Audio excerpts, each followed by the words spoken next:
Very hard to crack. Okay, perfect. Thank you everyone for sharing your time with us. Today we wanted to give you all an opportunity to get to know some people in the industry. So let's get to the juicy bits and start picking these beautiful brains. I'll start with introductions. So let's do name, year, major, preferred pronouns, and a little fun tidbit about yourself. For me, it would sound something like, hi, my name is Victoria. I'm a fourth year design major with the CS minor, and my preferred pronouns are she, her. And a little fun thing about me is that I am looking for a boxing sparring partner on Monday, Wednesday, Thursday, 5 p.m. in the back of the org. Why don't I popcorn our dearest president, Ben? What's your name, year, major, preferred pronouns, and a fun fact about yourself? Hi, my name is Benjamin. He, him, those are my pronouns. I study computer science at UC Davis. I do product design. Some fun facts are I'm colorblind. Yeah, I tell everyone that.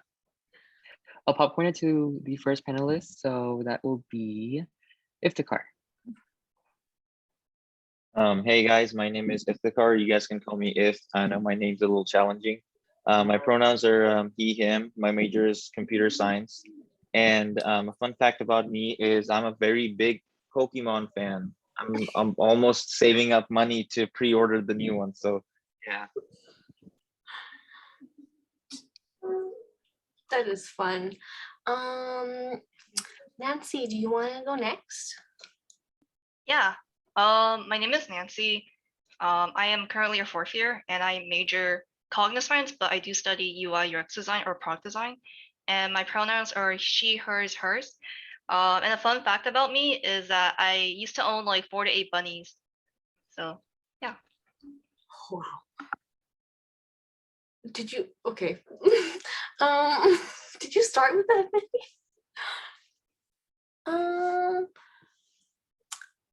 How about we go with Ron next?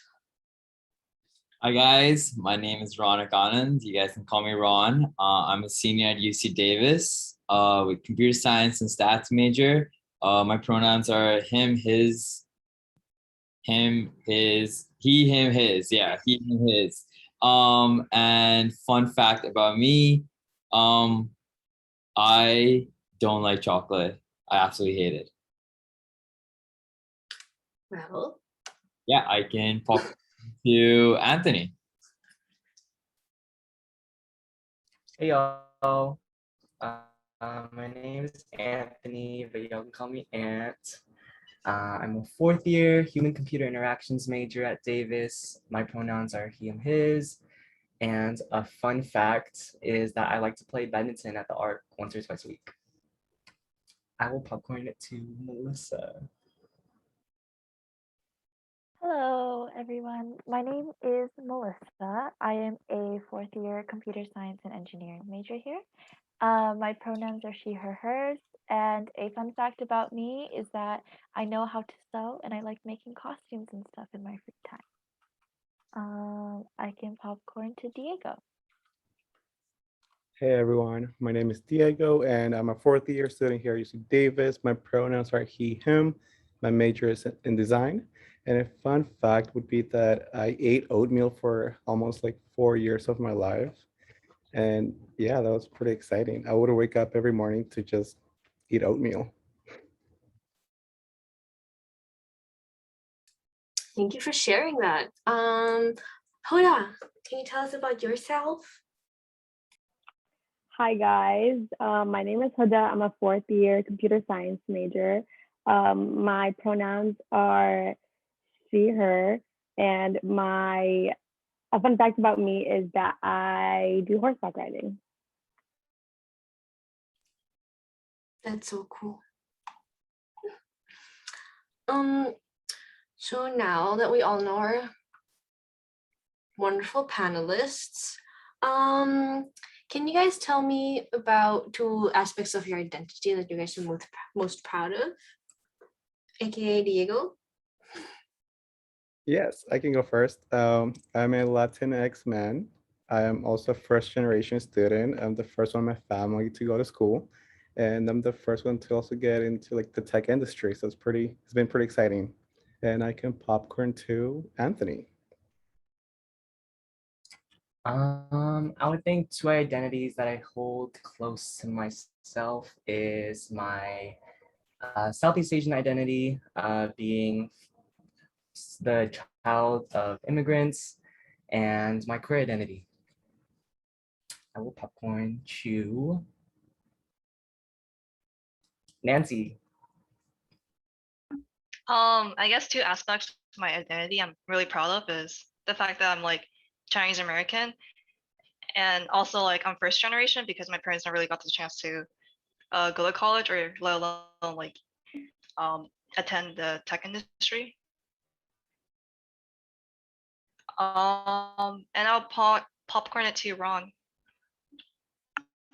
Shoot. Okay. Okay. I think like the two proudest features of my personality is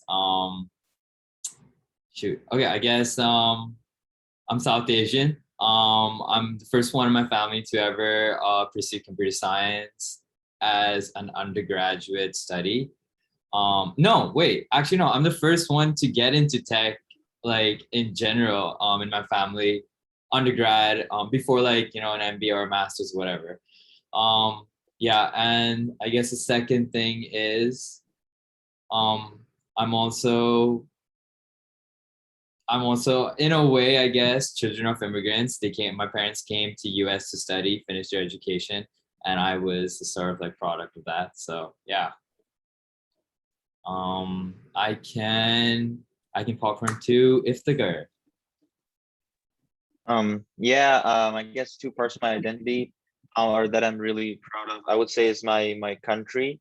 I'm from Bangladesh. It's every time I tell people I'm from Bangladesh, I have to tell it's a small country in Southeast Asia beside India. But I'm really proud of that fact. And I guess the second thing would be also my immigration status. I'm also an immigrant, and my parents worked really hard to get me here. So that's something I'm really proud of.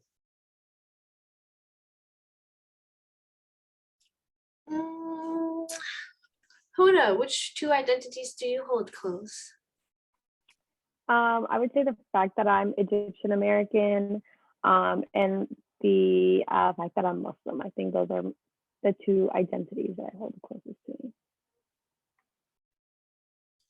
Beautiful. Melissa, which ones do you hold very close? I think for me, two aspects of my identity that I hold close is the fact that I am Filipino American and also that I am queer. We love diversity. And also, since you just told us about yourself, Melissa, what did you do at work today? Or if you're currently working, what do you do? So I did research over the summer at UC Davis, and I'm still continuing to do that. So today I was just continuing to like clean up some of the devices that I worked on this summer so we can like push them and people can use them, which is really exciting to think about. Well, that's fun. How are you, Diego? What did you used to do at work? Or if you still work, what do you do at work? Yeah. Well, I was a product design intern at LinkedIn over the summer. So basically, my team was in like the careers and growth. So like my main tasks included like helping out people and working on different ways of like how can we make the process of finding a job easier for those that are like during this pandemic, like trying to find a new job. So yeah, I mean, it's been a really amazing summer. So yeah, I'll popcorn to Hoda. Over the summer, I interned at VMware as an operations intern. I worked on, so basically, I was working with a team full of business analysts, and what I had to do was basically kind of clean up their processes because a lot of them took a lot of time. And so finding a way so one of the projects I worked on was there was a process that they did in Excel that took like 16 plus hours. And so I replicated that process in Power BI, and it dropped it down to like 2.5 hours. So basically cleaning up their different processes, making, helping make their like processes more efficient. But yeah, that's what I did over the summer.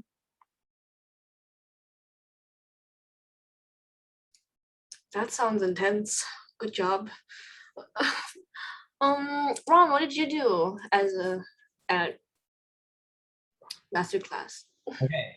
So, for those who don't know what MasterClass is, we're an online education platform on which students can sort of access tutorials, classes, lectures, pre-recorded by like experts in that field. So you have like Gordon Ramsay for cooking, or Steph Curry for basketball, or Serena Williams for tennis, whatever.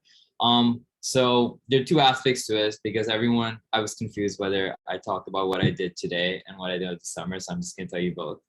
What I did over the summer is a lot of people are not were sort of refunding their subscription. So they weren't staying with subscription. MasterClass has a 30-day refund policy. So a lot of people were just taking it. We're not staying on the platform for a lot of time. What we did is instead of having classes with one instructor, I implemented something on the back end which would allow classes to have more than one. So for instance, you'd have a class being taught by Steph Curry, Gordon Ramsay, and Serena Williams. That's never gonna happen. But like, it basically gauges different segments of the audience, keeping you in the loop within the business and on the subscription. Right now, what I'm working on the growth team as a software engineer again. The idea behind the growth team is sort of making MasterClass go viral. So we find various ways of extracting data and capitalize on it. Like for today, I was in charge of setting UTM parameters to links to website URLs. So UTMs are, the full form of UTM is Urchin Tracking Module. They're added at the end of every URL, so that the website, so that like the company knows where you click the website from. Like for instance, in LinkedIn, when you see it, there are various ways that you can get to a job listing. You can click on the job listing on LinkedIn, you could go on the career page, you can check on Handshake. All of these would have a different UTM source. So the source is different, and that's how you find out. That's the data extraction that is used for the company to realize, oh, okay, this is where a lot of users are spending more time. We need to capitalize on this. So I don't do this. I do this for referral sharing. So there are sharing buttons on each page. I track the where people are spending more time sharing for the company to go viral, essentially. Yeah. Yeah, that's me. I will popcorn to Iftekhar. I knew that was coming. I knew that was coming. But I work at currently interning at HCL Technologies. Most of you may not have heard about the company because it's primarily a business to business company, in the sense that they offer like contracting services. So you know, if for example, one of the customers of HCL is like IBM and Chevron. So if IBM and Chevron, they have like a project that they want to hire contractors for like a period of 6 months, they would hire workers from HCL who would go there and work for them. And also they make internal software for companies to use for stuff like, you know, HR, payroll, and all that. So right now I've just been assigned to a team called the test automation team, where we'll be working with the Jest framework to automate the testing of various web apps. I think right now the one we're looking at is Facebook. Ironically, it just went down earlier yesterday for like 6 hours. The Facebook, not our team, but yeah, we were just, you know, testing some basic functionality such as logging in, making a post, and all that. So I'm really looking forward to working on that. That does sound really cool. Nancy, can you tell us about your internship? Yeah. Definitely. So I work at Kimberly-Clark, and essentially, like as a UX intern there, I primarily just work on like redesigning websites and also revising case studies. Um, so yeah, so I just go through like the process of like doing my own research based on the company, and like they give me a lot of like resources and assets for me to use. And from there, like I work in a team of like I believe like 1 or 2 interns, and from there like we use like the design system to and incorporate that into creating the low fidelity to high fidelity. And yeah, it's been a great experience so far, and like I'm really learning a lot. So That sounds really cool.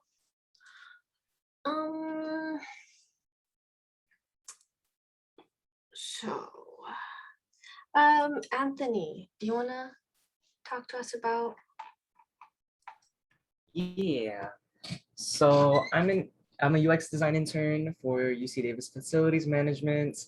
I'm currently still in that position. I started actually like late spring, but like during the summer, my main project was working on something called Seed, which is it's accessible to all students right now, and it's basically like a dashboard where students can see energy usage and trends and all that kind of data regarding energy use in buildings um, around campus. And I guess facilities management is pretty self-explanatory about like what they do in Davis. They kind of oversee all the facilities. And one of their main goals is trying to minimize their energy use and catch any sort of trends that are happening that may be using more energy on campus or things like that. So my main job, and I'm still finishing up the project right now, but I've been working on prototyping, of doing a lot of research, usability testing. Right now, I'm pretty much finalizing some research that I've done or usability testing that I've done on some high fidelity prototypes. So I'm like sort of transitioning into next steps from there. So yeah, I don't know did everyone get a chance to go already? Yeah, Okay. hearing what everyone's work is really cool. Iftekhar, would you say your major helped you in getting a career in tech? So I would say that yes and no. There were certainly some aspects of my career that definitely helped me. So for example, the data structures and algorithms class definitely was, vital to even move forward with computer science. I would say 2 other classes really helped me, and the first one was web development. And then the second one was algorithm design and analysis. I think those 3 classes primarily helped me.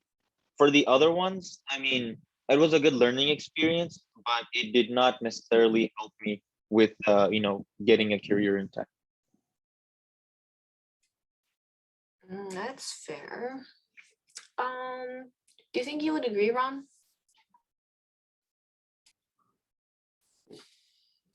I think I agree, actually. I think I agree. I think I've learned the most from specialized courses, upper division courses, like, just the classes that I took, that he mentioned, ECS 162 and ECS 121 A and B slap.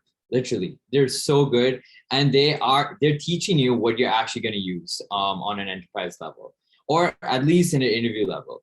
I think if we want to talk more about like school, I think something that probably about school that maybe got me the skill set was on-campus clubs, 100%. I think I did not even, I think until like sophomore year, end of sophomore year, I really didn't like sort of spread out my wings, get into like on-campus clubs and stuff. And you really don't need a lot of experience to be, on these on-campus clubs. They need people who are passionate. And I think I truly believe in like a fake it till you make it mentality. So you join these clubs, get an opportunity, get the responsibilities, try to do it as much as you can, try to work out. I came in to include SAC hacks, knowing nothing. you just learn on the job, and that's how you build your skill set. You're learning each and every single day, and I think that's how I sort of got stuff from school. But if you're talking like courses, I guess it created the foundation. If you're asking, I mean, I started coding freshman year of college. So that was the first time I coded. I was like, oh, maybe I should do computer science after doing econ for like 2 to 4 years. So it's never too late to try. And yeah, I guess you don't require to be in computer science, and you don't require school actually. Yeah. That was beautiful. Since we are talking about the techie side, Hoda, do you think your major helped you? I think my major helped me get my internship because they were definitely like impressed with the fact that I was a computer science major, but I don't think that it really helped me with like what I was doing. I think so computer science teaches you to think in a certain way, and I think that way of thinking definitely did help me with like the problem solving aspect. But I would agree that they were also a lot like really impressed with the clubs that I was a part of. So I think if anything, the clubs were a lot more important than my major. I actually have a question for Huda. So like I mean, computer science is like really like SWE related. I feel like it's really like, oh, code. How did you get that experience for like operations? I feel like, I mean, you talked about like mindset and like how it taught you about like thinking. How do you get that operations yeah, that skill set essentially to get into VMware? So I guess like operations roles are are you asking about the specific operations role? Yeah, I mean, yeah, specific to operations, yeah, you can say. Okay, so I think operations roles are different in different companies. So for this specific one, they wanted me to help with like their specific operations dealt with Excel, well, mostly Excel. So what I was working with was like basically Excel and moving their processes from Excel to Power BI. And you don't really need computer science with that, but I think a lot of like the like cleaning up their processes and like all of that little stuff, a lot of things that I did I learned through CS. Like for example, like having consistent naming, like that's something that our professors always emphasize, or making sure you add comments in your code.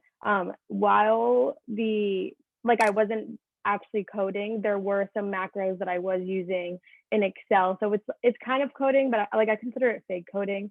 So like adding comments to that.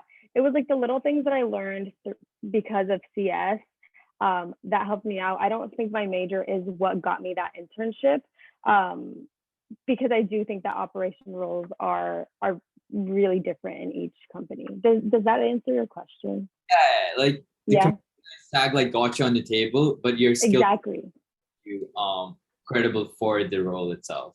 Yeah, exactly. That was a really cool perspective. And oh, Melissa, did your CS major help you with your research? I would say definitely, because the class I took in my junior year was what got me this position. So I took ECS 154B last winter quarter, and I thought the class was really interesting. I think, again, what some other people have been saying, that once you get to upper division, you have these more focused classes, and that's when you become more interested, I believe, in your major. That was definitely true for me. I really enjoyed this class, and I thought my professor was really cool. So I talked to him, and I was like, I really want to learn more about this stuff. Like, is there any way, like, are there more classes I can take? Like, what can I do? And he was just like, we're gonna do research this summer. Do you want to join? And I was like, well, I'm not gonna say no to an opportunity like that. So I think being here, the connections you make, like also through clubs and stuff, you make connections through those, through classes. Just talking to your professor can really do a lot for you, and it definitely helped me. We do have some great faculty on campus. But switching over to the more creative side, or like the design people. Nancy, do you think your major helped you with your internship? I would say not really, just because so originally I was CS major, and then when I transferred to Davis, I switched over to math, and then I switched over to cognitive science, and I didn't even realize for product design there was research involved, and so like literally the whole time when I was doing case studies, I didn't really took the knowledge I learned from class into consideration. So everything I learned from like Figma to prototyping, I had to learn that through my own or do include or like clubs like include. And so yeah, I would say like I would agree with like Hoda, really like it's mainly like the clubs and activities outside of school that really helped me a lot. And it goes to show like you don't have to be in like a design major to even do product design in the first place, because like I managed to land an internship role without having to be a design major in the first place. And so yeah, that's my take on it. Beautiful take. Diego, do you want to share your gorgeous take with us too? Yeah, I definitely agree with what everyone has been saying about like how they landed their internship. Like I used to be pre-med for the first 2 years, then I dropped out to like I don't know, like figure it out myself, and then I went back to school to do economics, and then I realized that it wasn't it for me, so I dropped out again for like a few months. And when I finally like was doing things that I was passionate about, like I got into graphic design for a bit, I got into marketing. Those things really made me like whole. Basically, like everything that I wanted to do for a long time that I was trying to avoid, I finally was able to do during my break that I took. So when I went back to school, I decided to like explore like majors that were related to those things. Like something related to design was economics again, and also like econ, which was something related to that. And at the same time, I was like taking like classes where like they were like in different majors, like psychology, communication, Spanish, and also like design. So eventually I got to the point of like, oh, hey, I like everything. So what do I do now? Like, should I major in psychology? Should I major in econ?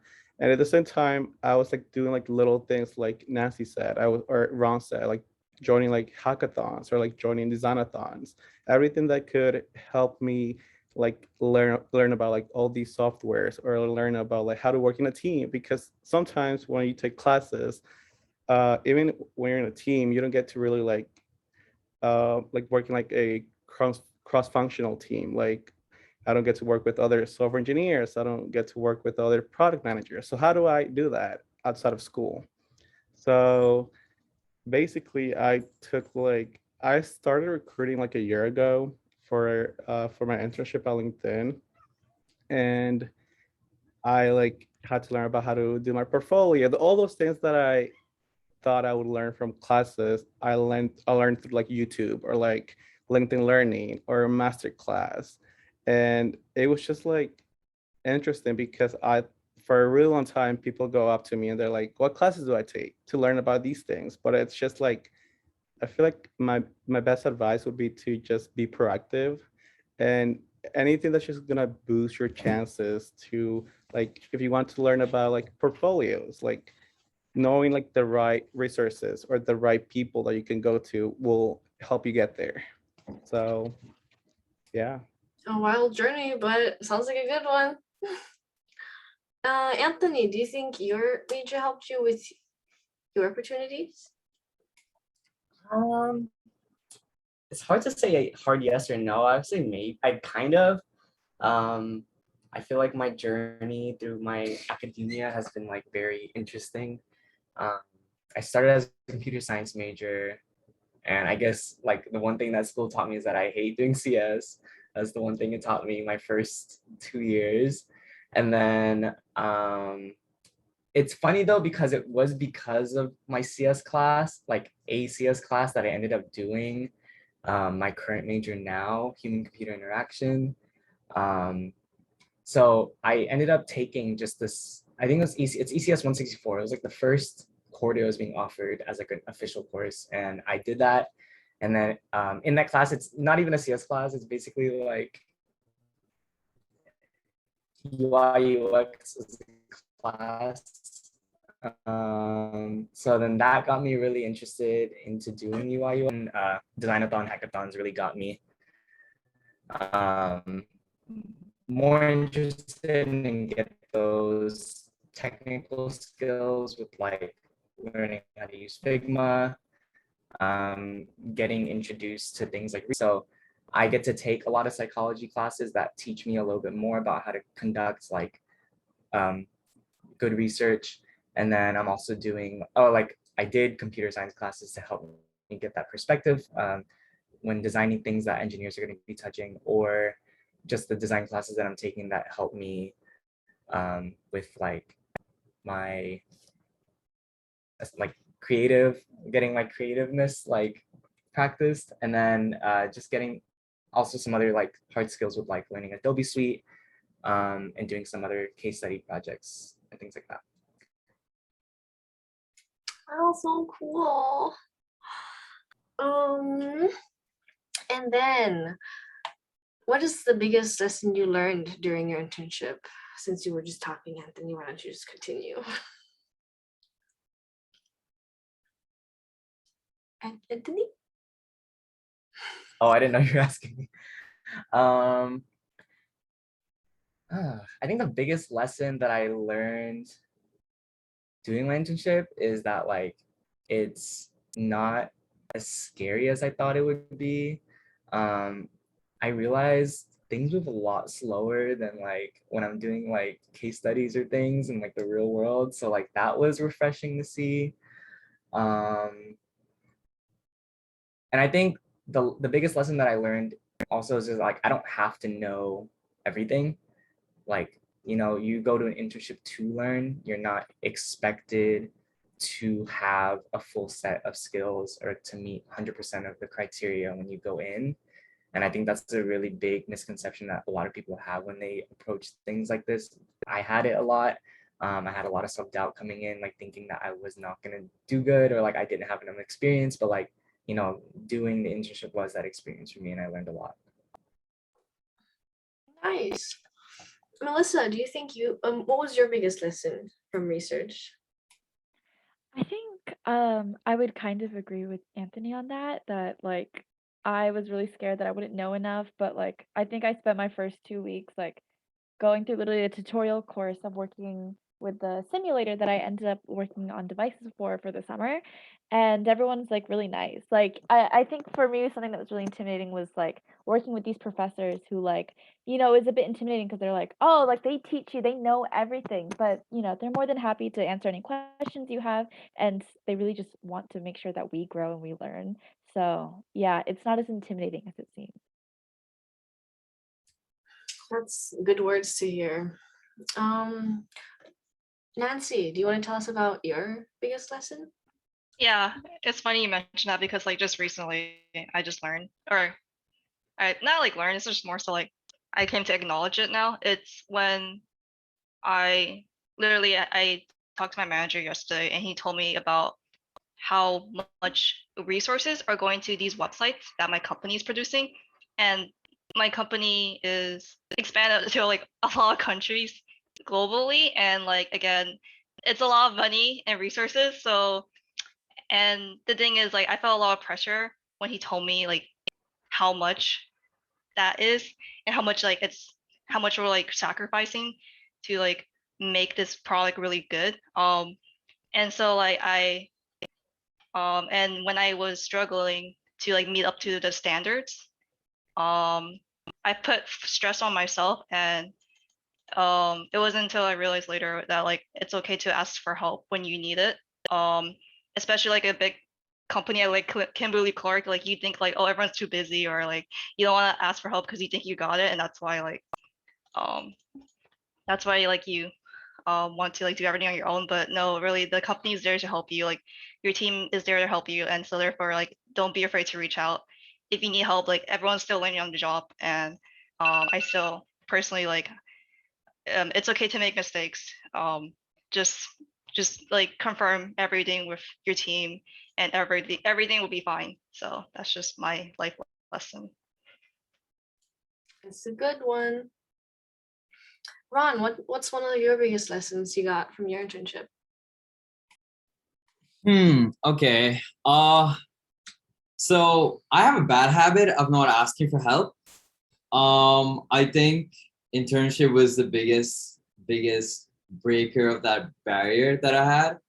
It is absolutely fine to ask questions, just like everyone that previously said. You gotta you gotta ask questions. Yeah, just like Nancy as well said. But on the other hand as well, it's not only about asking questions. Like you don't just say you have to. So how my manager goes about this is work for an hour, try to debug or try whatever you're doing for an hour, note down everything you've done, and after an hour, reach out to someone and say, hey, these are the steps I took. I couldn't figure it out, and I want your help.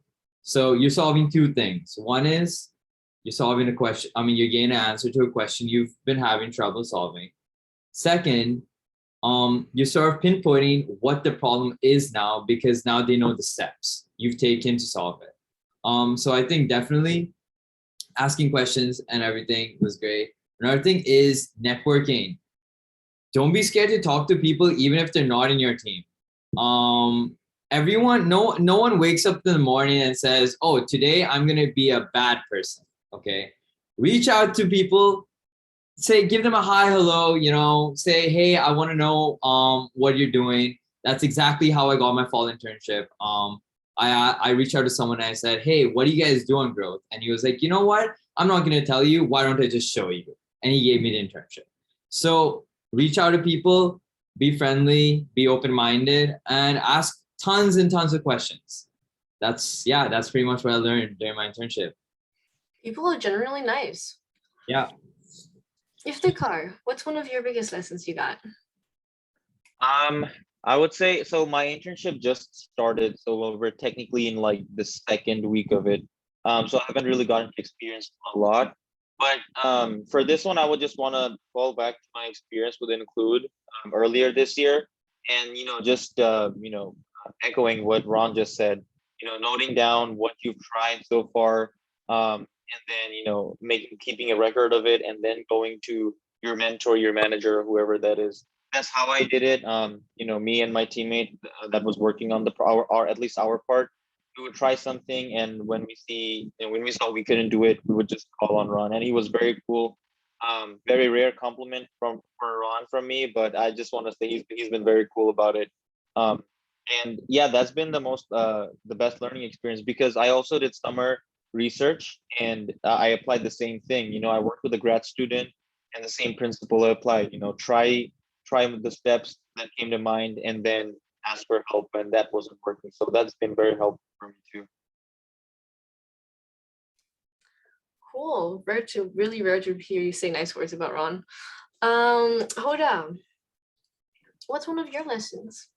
I think I would agree with everything that everybody said. I know I went into my internship feeling a lot of imposter syndrome, and I was like, oh, they're gonna find out I'm stupid and I don't know how to do anything. But like everybody said, like, you're an intern, you're not expected to know everything, and it's okay to ask for help. I did not know how to do, like, I use Power BI. I've never used Power BI before. Like, I was learning at my internship. So definitely ask for help. You're constantly learning. And also definitely reach out to people. I was meeting with people for coffee chats almost every day, talking to different people in the company. And so, yeah, I think those are a couple things that I learned. Those were such good lessons, everybody. But also in the terms of like advice, what advice would you give to your freshman self, Nancy? I would say definitely freshman year, or at least to my freshman self, like I put a lot of pressure on myself just to like take as many classes as I can get and transfer to like a really good school. That was my dream goal. And that meant like limiting myself to hanging out with friends and I wish that had I known to not really focus so much on school, but also my social aspect, like, then I feel like I could at least have like a life, like, and also another thing is just like knowing what I wanted to do. I didn't know I wanted to do product design until I came to Davis, and that took me like what 3 years basically once I transferred over. And so like I feel like the whole time I kind of wasted. I spent wasting like trying to study for computer science, which wasn't really what I want to do. So yeah, that's the advice I would give to my freshman self, is to know what you want to do earlier.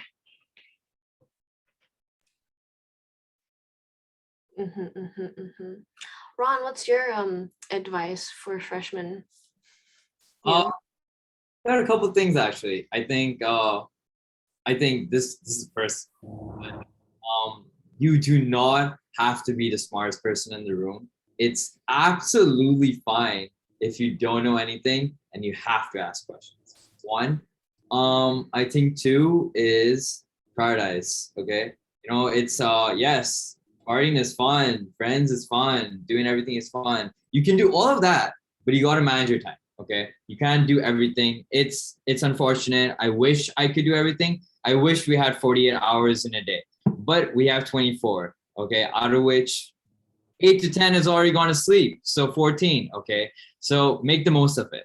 And finally, your competition is yourself. Stop comparing yourself to someone else. The more you compare yourself, there's always going to be someone better than you. So it's unfortunate, but there's always going to be someone better than you, and all you can do is just better yourself and stay positive. Yeah, keep going. Yeah, those are golden words. Hoda, what advice do you have for baby Hoda? I would say a lot of things to my younger self, but I think the biggest thing would be everything works out in the end. Like, I remember being a freshman, being extremely stressed out, extremely depressed, like all over the place. And now I'm a senior, I had my first internship, I'm applying to jobs. Everything works out in the end.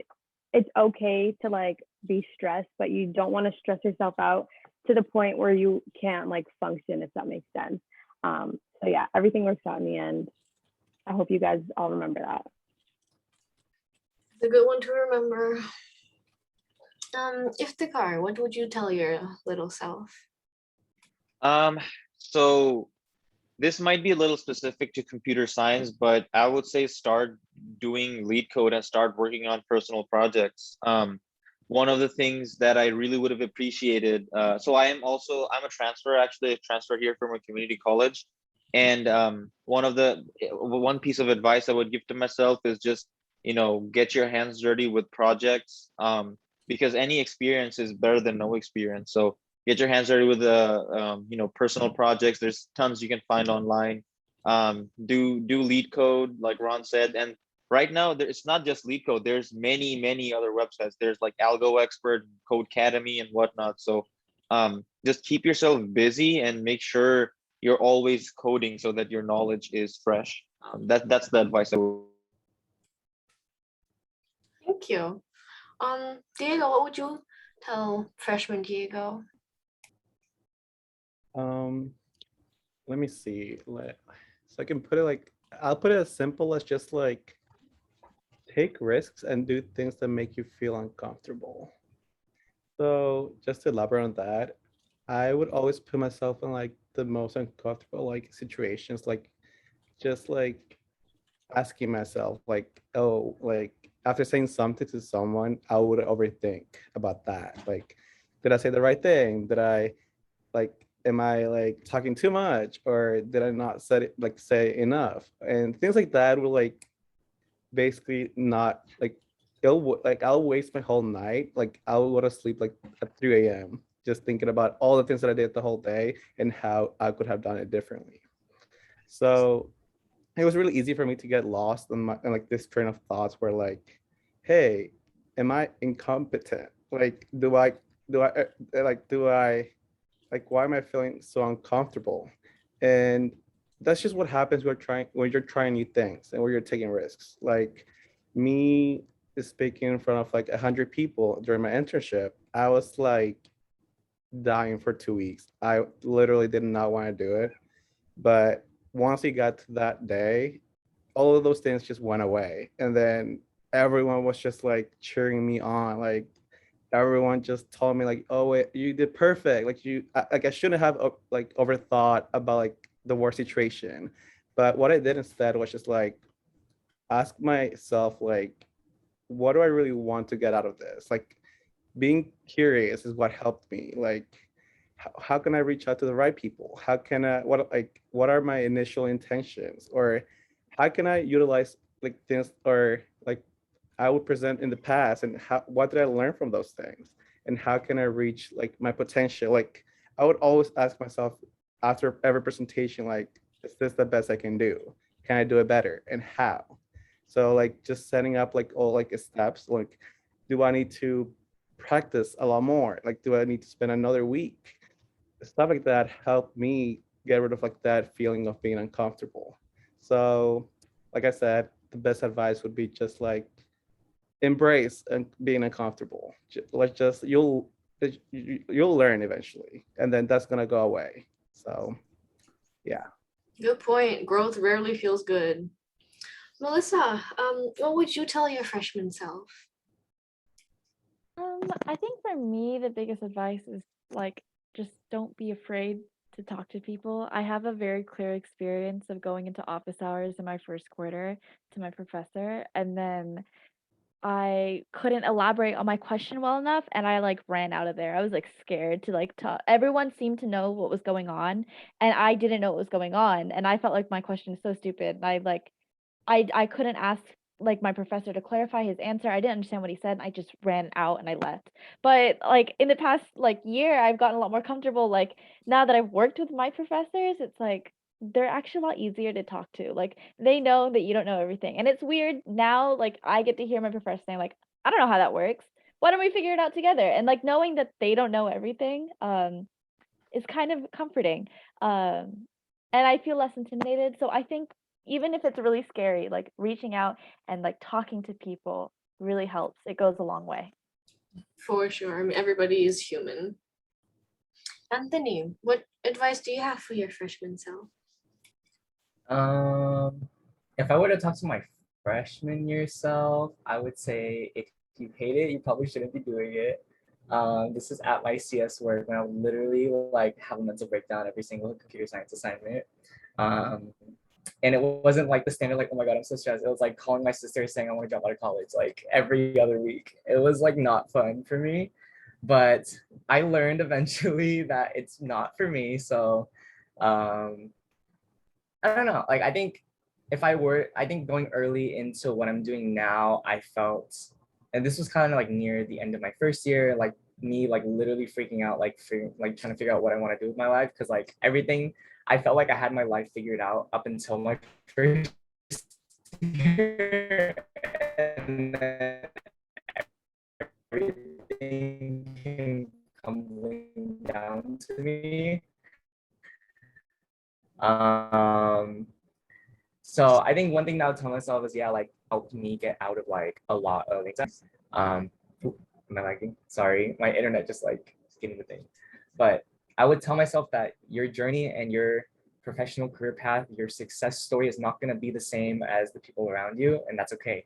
And you know, it's valuable that your journey is unique. You don't have to go at the pace that you think you should be going in, that people around you are going in. And yeah, like learning to let go of that idea of needing to feeling like I needed to be at a certain place at a certain time. Letting that go helped me figure out that things would fall into place. Yeah, it's hard to swallow, but really, your journey is your own. So now that we got all these juicy little tidbits from everybody, these questions are like voluntary, so just pop in whenever you want. How has this club helped you in regards to your career and or other interests?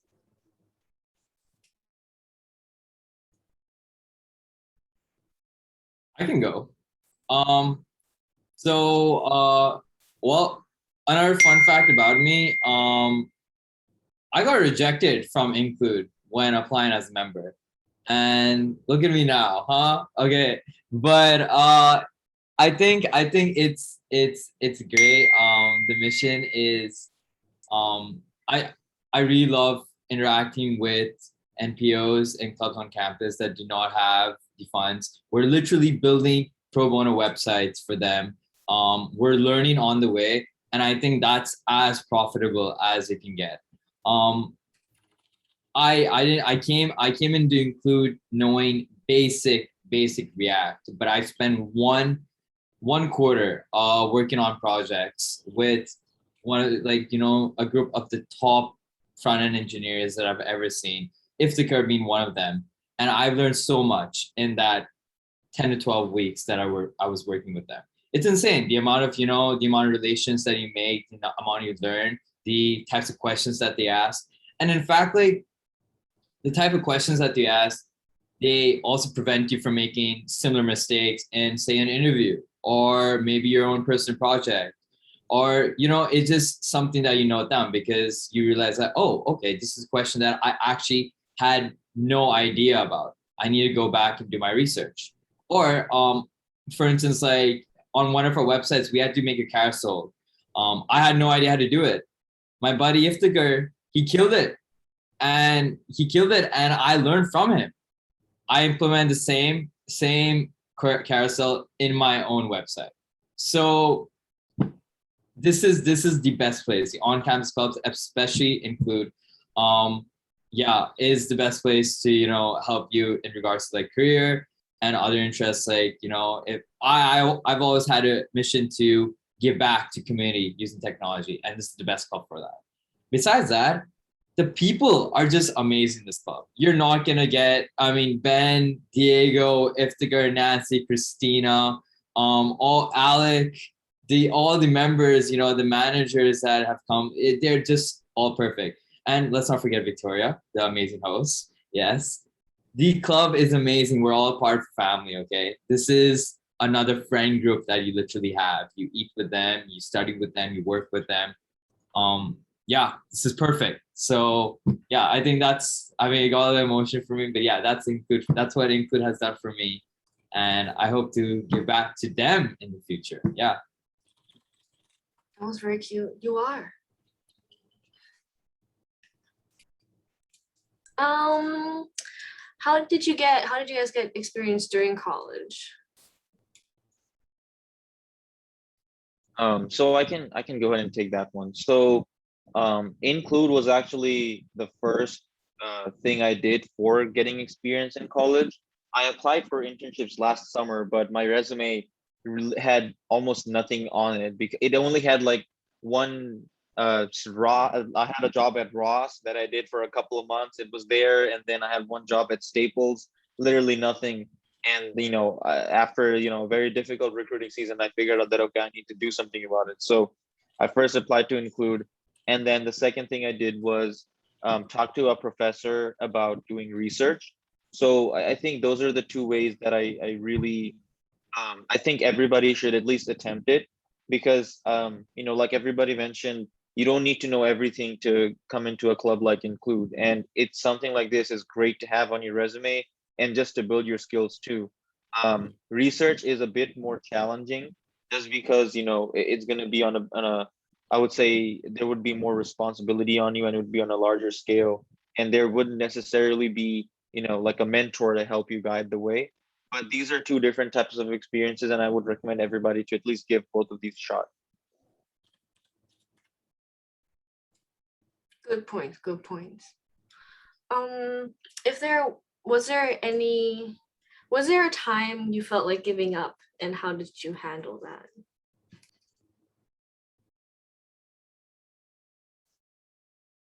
No one's gonna go. I could go.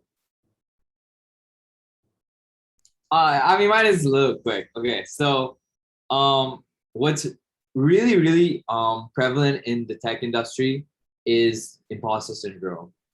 You're forever gonna think that, oh God, that guy is too much, so smart. He's got his own cryptocurrency. He's making 100K a month. He's got his own company. He's got an internship at Google and Facebook, Microsoft, all three in the same year. you're always gonna feel like you're not good enough. And I have a couple of friends that, believe it or not, the scenarios that I just pointed out, I have friends that have done this, and it really sucks. You feel like you're falling behind, that you're dumb, you're not as skillful as you think you are. But and yeah, it has made me want to like give up on my career. Like I'm just like, do I really want to do this? Why don't you just go to ManiCon? How about that? But you could either make this pull you down, or you could say that I don't want anyone to be better than me. If not be better than them, let me try to build myself up to be at the same level, be at par with them. So make yourself so good that you're just like, I'm no less than you. I'm gonna work my ass off. I'm gonna do leak code. It's gonna make me cry. I'm probably gonna break my skull after banging my head on the wall several times. But you know what? It's gonna be worth it, because I'm gonna get that satisfaction that I'm no less than anyone else. Petty but powerful. I can just add more about like the recruitment.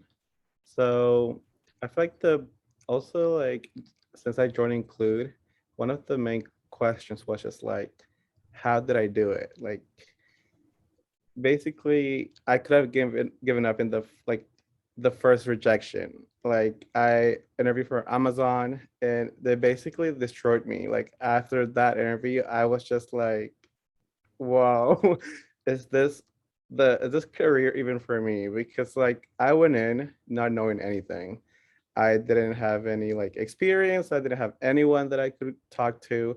So what I did was just like I would set intentions for like that part of my life. Like I told myself, let's just do this for a year. So whatever happens, even if I get rejections, even if I get into anything, like I'm just gonna waste a year in my life. And I'm pretty young. Like people think like just because they didn't get anything when they're like 21, 20 or 22, then they're never gonna get anything. But I feel like that's just like the wrong mindset. I feel like you can get into the field at any age, like at any background. So if you're interested in like the tech industry, then I would recommend just like talking to people about that have been there. So going to LinkedIn, like looking up like if you're interested in Amazon, like looking up like, hey, who went to my school that also is working at Amazon currently? So don't be afraid to like reach out to them. Like I did, and I thought like, oh, they're gonna say no, like they don't have time. But most of the time they said yes. They were like, yeah, let's set up a meeting. And only like 2 people like ended up canceling, but it's just like for normal things, like they were busy. They had to like work. And I was just like, it's okay. But then one time they were like, oh, I'll give you a referral. I'm sorry that I didn't get to talk to you, but here, I can do this for you. So even if like they say no to you, they're also gonna try to help you. So just use this as an advantage. Like if you like UC Davis has like so many like it's like the network is just so big. So I would also recommend like if you're interested in working on LinkedIn, like just reach out to me, like connect with me through like LinkedIn and just send me a text saying like, hey, I want to learn more about your experience. And I'll be more than happy to share that with anyone here.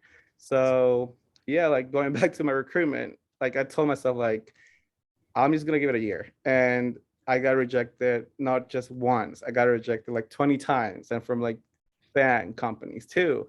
So at the end of the day, it was just like one company that will see like could change that for you. Even if it's like a startup, even if it's just like, if it's a yes, that's literally gonna change your life forever. So it's just a matter of time. Yeah.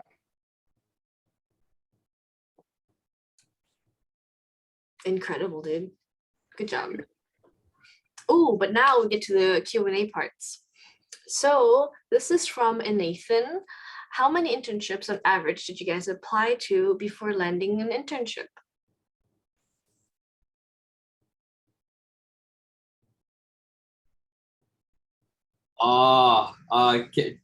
Can I go for this? Is that fine? Anyone can go for this. Okay. I don't have an exact number, but I'm pretty sure it's in the hundreds. Minimum 100. You do not be choosy about where you're interning, but make sure you're getting paid. I mean, I think that's a priority. You're putting a lot of time and effort. You're coding. You're going to be coding for like 8 hours a day. You better be getting paid. I don't care how much they're paying you. And you're living in California. They have to pay you. Okay. There's just, there's no option.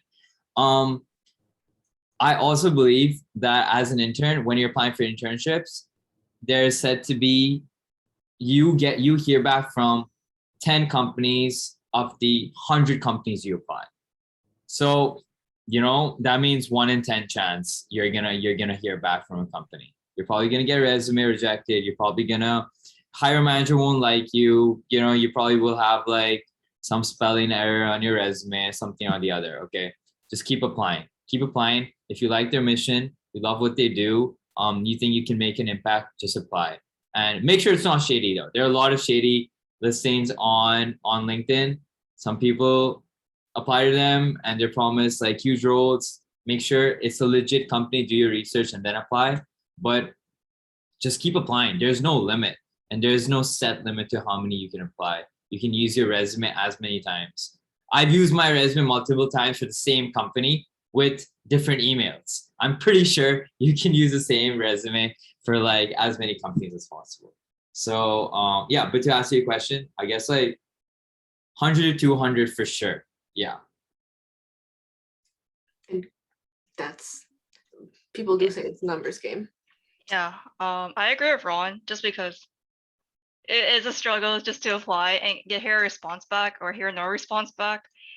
Like, I remember when I was applying, I wasn't really confident enough because I did have a portfolio website, but it wasn't up to standards as to where, like, if you look at other people's, like other designers' website, they had so much like animation, illustration, like all these cool stuff, and I had like a simple, boring like website. It was just really static and it didn't show that much, and so like I wasn't really confident of applying, and so I only applied to like maybe 30 to 50, but even so, like it was all like I didn't hear anything back from a lot of them, and like I think it's mainly like I feel like it was like a bit of luck as well that has to play a role, because sometimes if you do know people, they can refer you.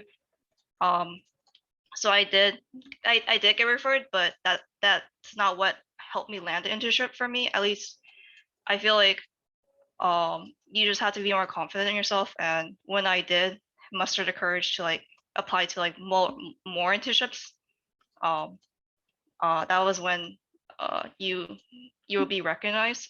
You just need one yes. Oh, that's it. Like if one manager, if one recruiter looks at you and they see the work that you produce, even if you yourself don't think it's that good enough, like you just need that one yes. And I believe anyone here in this room can do it.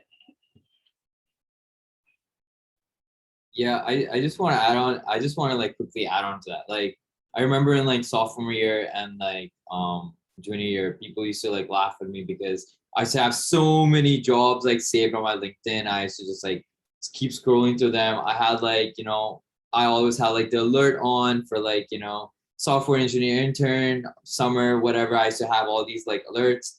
I'm always saving them on the go. Just keep going on the grind. Okay. Like go, just keep working hard. You want it that badly. You work that hard and it's going to happen. It's going to come to you. Okay. I mean, good things happen. You just have to keep trying.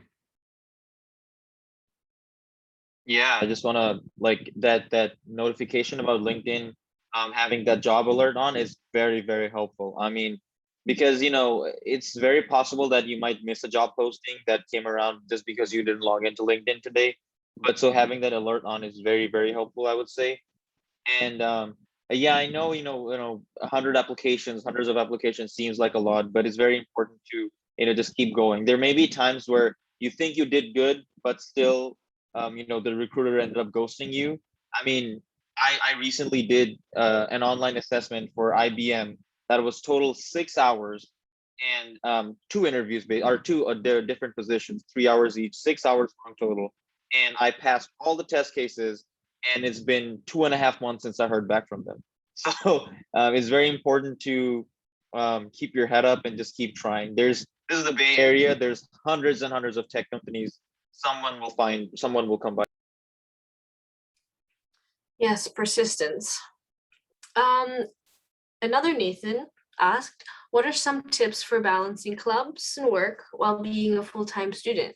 How do you keep a balance between work and life? I can go ahead and take this one. I'd say it's kind of hard. Like for example, this quarter I'm taking classes, I'm doing research. I'm on a different club on campus. I also work part-time and I have to start applying to jobs soon. There's so many different things that we all like do just on a daily basis. And I think the biggest thing that I do is I just have a running list constantly on like a piece of paper on my phone, just like everything I have to do for all my different obligations and keeping track of deadlines, even though I can procrastinate. If I know when things have to get done, I make sure to get it done before then. I would say just keeping track of like when things are due is like the best way for me personally to like figure things out. And in terms of like balancing like work and life, that's kind of hard. I think it is just like planning ahead of time, saying like, let's say today we're gonna work for a couple hours and study and do homework and like prep for work, and then after that, like set aside some time for me, because if you keep working all the time, you're just gonna get burnt out. And if you're burnt out, there's nothing you can do from there. It's a lot better to plan and maybe push things back to the next day as long as it's before a deadline than to just keep going, burn out, and then just not do anything. I think I would agree with everything that Melissa said. I like to wake up really early, like 6 a.m., do all my schoolwork, go to class. And then every night by like 6 p.m., I like to be just done with schoolwork and take the rest of the night off for myself or, for whatever else I need to do. Also the same thing with the weekends. Like if I go out Friday night, then I make sure Saturday, like I get some work done, especially if I want to go out Saturday night. Just make sure that like there's a, if you're going to go out, you want to make sure that you're also doing schoolwork or also, applying to jobs or whatever. I also have like a to-do list on my laptop, on the notes app on my laptop, on my phone. I have a planner. So just like knowing what you need to do so that you don't fall behind is also super important. Yeah, keeping balance really is important. And then there's a question from Brianna. Question for the UX UI interns. I wanted to know what your design portfolios looked like when you applied to internships. What projects did you include, and how did you show personality in your portfolio? Nancy, do you want to go first? Oh, I mean, sure, I guess. I'm still embarrassed to show my portfolio just because like it's so bad. Like I personally don't like it. I despise it. Like when I was applying, I only used my portfolio as a ticket just for the recruiters to even screen it in the first place. That's the only reason why I let them look at my portfolio, but like I mainly let them look through my case studies through Figma file instead. But I can link in the chat, yeah. And like the thing is with all my case studies or projects, I learn product design or UX design through hackathons and the design-a-thons and Adobe Jams. And so like literally like my projects are there, and like it's not even like that good because of how if you look at other product designers portfolio, it's more in detail, while mine is pretty like just a short overview of what's like everything, like the context of it and just like what happened and like my reflection. But I think really like part of having a portfolio is also the storytelling, which really drives which really sells your story to the recruiter in the first place. So even if like I believe to this day that my portfolio is not up to standards, I think what really helped me a lot was my storytelling and like just explaining them like, oh, this is my portfolio, this is my case study, and I ran through it. And yeah. Diego, do you want to go next? Yeah, just like do like a quick follow up to that.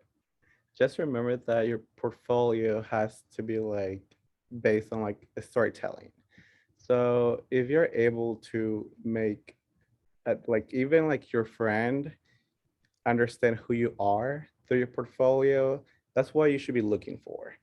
I wish I could show my portfolio, but it's inactive right now. But I'll put in the chat what I've been, like a website that you can go to and check out other portfolios from other people.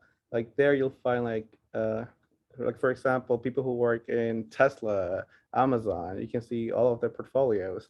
So my biggest advice for that would be just to like ask for feedback 24/7. Even when you think like you're done, for to me, like I've changed my portfolio like probably like 100 times in a year because I had to like I would always ask myself like how can it be better? Like what can I do different? Like do I need to do an illustration? Do I need to do an animation? Because every single time I would like tell myself like does this portfolio represent me as a like myself like Diego? Like I would always see like some other people's portfolios, but at the same time those will be for mainly for inspiration. Like how can I do this my own thing? So if you're asking that, right, like Brianna, like that's a pretty good question. Like that's like a perfect like way to get feedback as well. Like how do I do this? What do I do next? So keep that mindset and in one day you'll realize like, oh, like it was always perfect. So yeah. Thank you. If anyone else has any other questions or want any of our wonderful panelists to elaborate on anything they said, feel free to unmute or just pop your question in the chat and we'll keep track. Or you can just unmute, honestly.